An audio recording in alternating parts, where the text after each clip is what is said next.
The album that saved a life. When I was in the deepest depression, a friend of mine gave me the album Eclipse Skies by Hollow Veil to listen to. I didn't expect it to change anything, but every song touched my soul. This album became my salvation. I listened to it 1,000 times, and each time I found a new meaning in it. If it wasn't for it, I don't know if I'd be here today. At first, I thought it was just another melancholic rock album, something that would blend into the background like all the others. But the opening track, Fading Echoes, struck a chord within me. The lyrics spoke of isolation, of feeling like a ghost in a world that had long forgotten you. It was as if the singer had ripped pages from my own journal and woven them into music. For the first time in months, I felt understood. As I kept listening, each song seemed to reflect different stages of my pain. Shattered lights mirrored my hopelessness, Silent Horizon echoed the numbness I carried, and Last Verses was like a whispered reminder that even in the darkest moments, there was still a story to be told.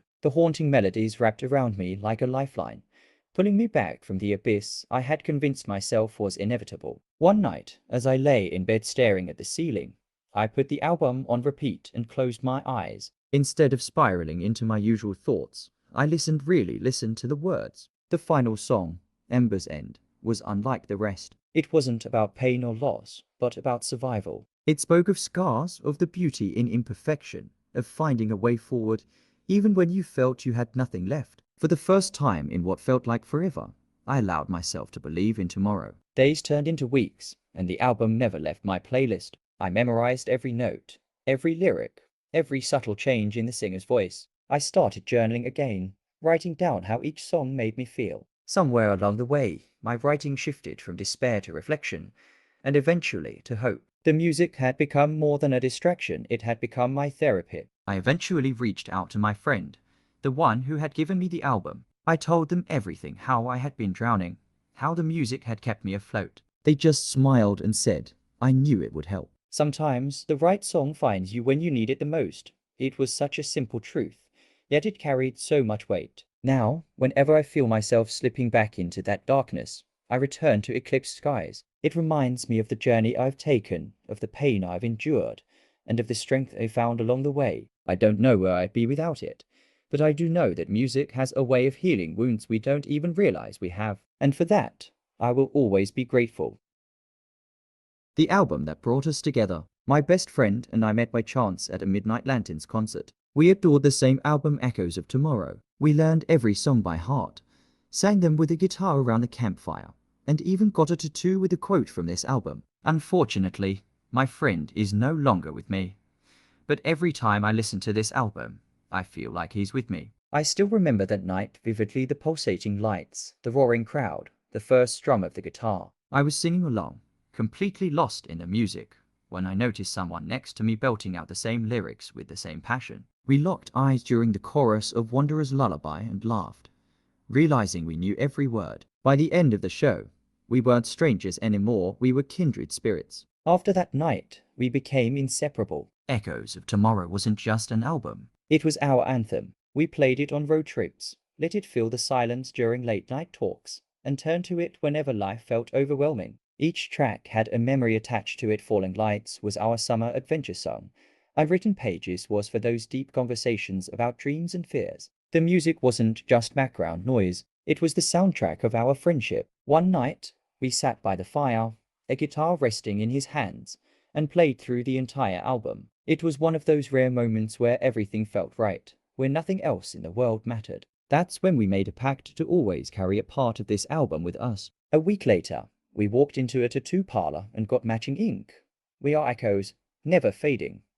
The words from our favorite song, Distant Voices. But life is unpredictable, and some echoes fade too soon. The accident took him away without warning, leaving behind a silence that no words could fill. For weeks, I couldn't even look at the album cover without breaking down. The songs that once brought us joy became unbearable reminders of what I had lost. It felt like listening would only reopen the wound, so I let the music fade into the background of my life. Then, one day, Distant Voices started playing on the radio. My heart clenched, but instead of turning it off, I let it play. As the familiar lyrics filled the room, I closed my eyes, and for a moment, it was like he was there beside me, laughing, singing along. The pain was still there, but so was the warmth of every memory we had shared. The music hadn't abandoned me, it was waiting for me to be ready. Now, whenever I need to feel close to him, I put on Echoes of Tomorrow and let it carry me back. I sing the words, not to grieve, but to celebrate everything we had. Because as long as I remember, as long as I keep our anthem alive, he's never truly gone. The echoes of our friendship will never fade. The album that changed my life. I grew up in a small town where no one understood my interests. One day, I accidentally found a record by Neon Reverie in an old store. It was like a push into another world. I started playing guitar, writing my own music, and now I'm a professional musician. This album is not just my favorite, it gave me a purpose. The town I lived in was the kind of place where dreams were meant to stay just the dreams. Everyone followed the same path.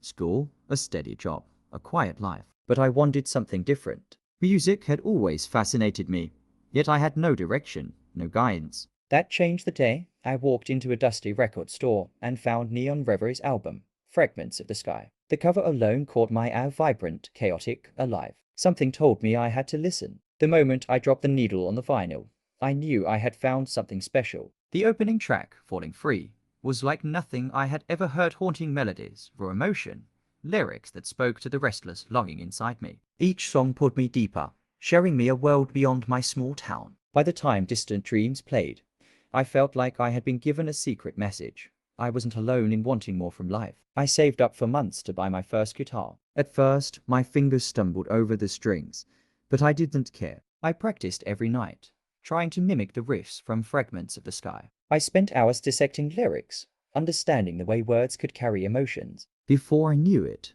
I wasn't just playing music, I was creating my own. My notebook filled with song ideas, and for the first time, I had something that was truly mine. Of course, not everyone understood. My family thought it was just a phase. Friends didn't see the point of wasting time on music. But I didn't need their approval. That album had lit a fire in me, one that couldn't be extinguished. I played in garages, at local CAFS, anywhere that would have me. Every time I got discouraged, I would go back to Neon Reverie. Their music reminded me why I started, why I couldn't stop. Years later, I found myself backstage at my first major gig. My hands trembled, my heart raced.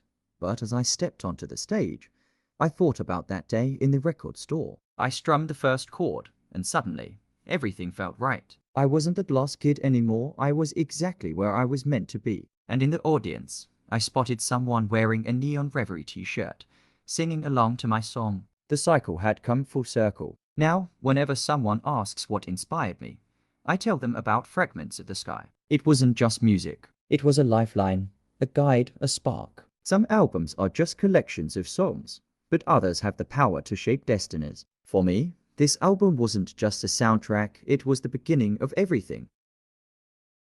The album I used to hate, but now I adore. When I first heard Golden Reverie, I thought it was the worst thing I'd ever heard, but my friend insisted that I give it a chance. A year later, I accidentally heard one of the songs again, and something clicked. Now it's my favorite album, and I can't imagine my life without it. Sometimes it takes time to realize the true beauty. I still remember the first time my friend played Golden Reverie by the Aurora Tide for me. The opening track, Distant Echoes, felt slow, almost lifeless. The lyrics seemed abstract, the melodies too experimental. I scoffed and told them it wasn't my kind of music. They just smiled and said, "One day, you'll get it."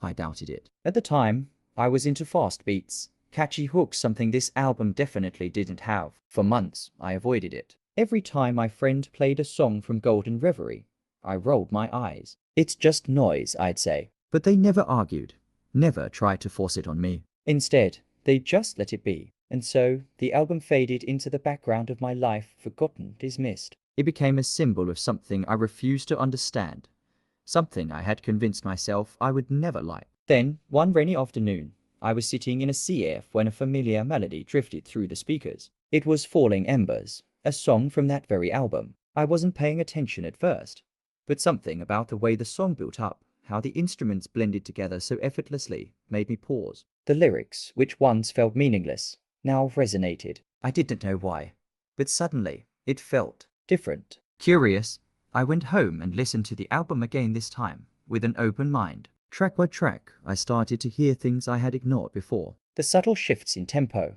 the poetic brilliance in the lyrics, the emotions woven into every note. It was like uncovering a hidden masterpiece that had been in front of me all along. I wasn't sure if the music had changed or if I had, but I finally understood what my friend had seen in it. From that day on, Golden Reverie became a constant in my life. It was the album I played during long drives, late-night reflections, moments when words weren't enough. The songs that once annoyed me became comforting, familiar. The melodies I had dismissed now carried depth and meaning. What I had once hated, I now adored with my entire being. It was strange, but it felt like the album had been waiting for me to be ready. I told my friend about my change of heart, expecting an "I told you so," but they just grinned and said, "I knew you'd find it when you needed it," and they were right. Music has a way of revealing itself to us at the right time, in the right place. Now, whenever I hear Golden Reverie, I smile. Because sometimes, the things we push away the hardest are the very things we end up loving the most. The album that opened up a new genre for me. I always thought I only liked rock, but one day, a colleague of mine suggested I listen to Celestial Currents. It was a completely different genre, electronic ambient. At first, I was skeptical, but after the first listen, I realized how narrow my musical taste was. Now it's my favorite album, and I am grateful that it opened up a new world of music for me. For years, I had been a die-hard rock fan. Guitars, heavy drums, raw vocals, that was music to me. Anything outside of that felt like background noise, something I had no reason to explore. So when my colleague handed me their headphones and said, "Just try this," I was ready to be unimpressed. The first notes of Celestial Currents by Lunar Echoes felt so foreign, soft, atmospheric, almost weightless. I didn't get it. I gave it a few minutes, waiting for a familiar rhythm or a sudden burst of energy, but it never came. Instead, the music floated, building gradually, weaving layers of sound I wasn't used to. I handed the headphones back and shrugged. "Not my thing," I said. My colleague just laughed. "Give it time," they said. "Listen when you're alone." I didn't see the point, but for some reason, I saved the album on my playlist anyway. A few nights later, I was lying in bed, unable to sleep. On a whim, I put on Celestial Currents again. This time, I wasn't distracted or waiting for something specific. I just listened. And suddenly, everything clicked. The way the synths blended together, the way each track flowed into the next, the way the sound felt like an entire world unfolding in my mind. I had never experienced music like this before. From that moment, I was hooked. I played the album on repeat, discovering new details with every listen. The track Weightless Horizons felt like drifting through space, while Echoes of Light made me feel like I was standing in the middle of a dream. It was unlike anything I had loved before, yet it felt so right. I realized then that my love for music wasn't about one genre, it was about emotion, atmosphere, and connection. I started exploring more electronic ambient artists, diving into an entire universe I had ignored for so long. What once felt distant and unfamiliar became a source of comfort and inspiration. My playlist transformed, mixing rock with ethereal synths, heavy riffs with delicate soundscapes. I even started incorporating ambient music into my daily routine while reading, working, or just taking a moment to breathe. Now, whenever someone tells me they only listen to one genre, I smile. I used to think the same way, but music isn't meant to be a box, it's meant to be an endless horizon. And all it takes is one album, one moment, to change everything. Celestial Currents wasn't just an album. It was a gateway, and thanks to it, I now see music as something limitless, something that will always have more to offer if I'm willing to listen. An album I discovered by accident. I had never heard of Midnight Valley, but one day I found their album Echoes in the Fork in an old thrift store. The cover caught my eye, and I decided to buy it. It was the best impulse buy of my life. Now it's my favorite album, and I'm grateful that fate told me to find it. It was one of those lazy afternoons when I had nowhere to be and nothing to do. I wandered into a small thrift shop tucked between two buildings I had passed 100 times but never noticed. The place smelled like old books and vinyl, a mix of nostalgia and forgotten stories. I wasn't looking for anything specific, just killing time. But then I saw a record with a misty forest on the cover, glowing under a faded street lamp. Something about the artwork pulled me in. The name Midnight Valley didn't ring a bell, but the album title Echoes in the Fog sounded poetic, mysterious. I flipped it over, scanning the track list. None of the song titles were familiar, yet something told me I had to hear it. Without a second thought, I bought it,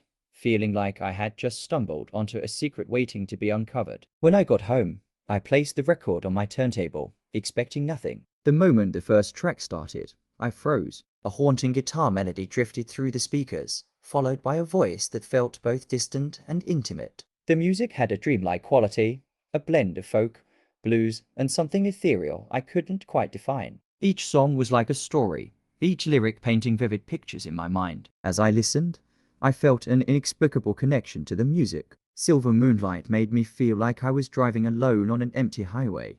Wandering souls wrapped around me like a warm, melancholy embrace. It was as if this album had been made for me, waiting for the right moment to find its way into my life. I couldn't believe I had never heard of Midnight Valley before. How had something this perfect stayed hidden from me? I spent the next few weeks obsessed. I looked up everything I could find about the band, but they were obscure, almost forgotten. No viral hits, no famous interviews, just a cult following of people who, like me, had discovered them by chance. It felt like belonging to a secret club, bonded by the magic of this hidden gem. The more I listened, the more it became part of me, like an old friend I had finally met. Now, whenever I flip through records in a store, I think about that day. If I had walked past that shop, if I hadn't stopped to look, I might have never found echoes in the fork. It's strange how the best things in life often find us when we least expect them. That album wasn't just music, it was fate.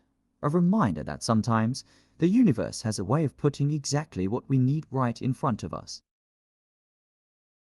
The album that became the soundtrack of my journey. When I set out on my first big hitchhiking trip, I only had a Walkman and one album, Wanderer's Hymn. I listened to it while crossing the mountains, while it was raining in the forest, and even when I stopped in a small village where I was sheltered by the locals. This album became the soundtrack of my freedom, and now every time I listen to it, I return to those moments. I still remember the day I left home with nothing but a backpack, a few essentials, and my old Walkman. I had no set destination, just a vague idea of heading west, following the roads wherever they took me. Wanderer's Hymn by the Roaming Hearts was the only tape I brought. I wasn't even sure why. I had listened to it a few times before, but I had never felt a deep connection to it. That was about to change. The first time I played it was on a misty morning as I walked along an empty road, my thumb out for a ride. The opening track, Far From Home, set the perfect tone, a soft acoustic melody mixed with a feeling of endless possibilities. When a track finally stopped for me,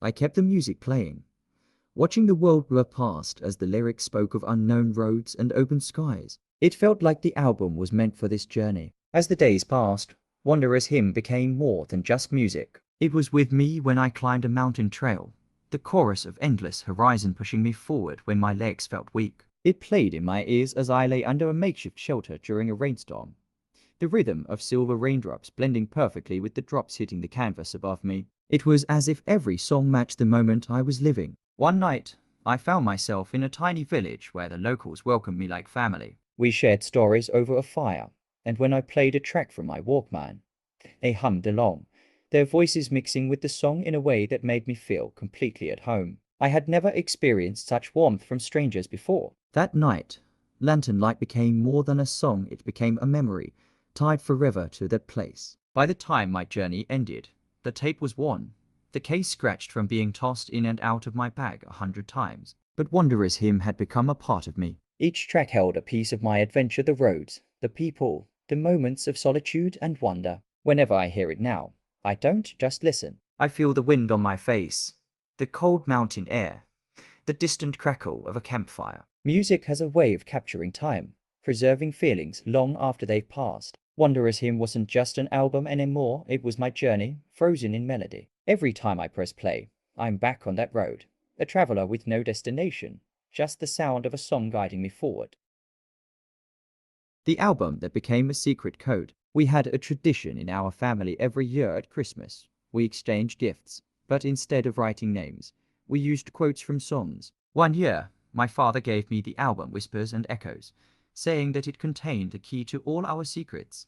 I didn't understand what he meant at the time, but over the years, I started to notice that every song on that album was like a coded message. At first, I thought it was just a sentimental gift. The album by the Hollow Pines was a mix of folk and soft rock, full of poetic lyrics and dreamy melodies. I listened to it a few times and enjoyed it, but I didn't see anything particularly special. It wasn't until years later, after my father had passed away, that I started piecing things together. That's when I realized the album was more than just music, it was a map of our family's past. One night, I found an old box of letters my mother had written to my father before they were married. As I read through them, a familiar phrase caught my eye.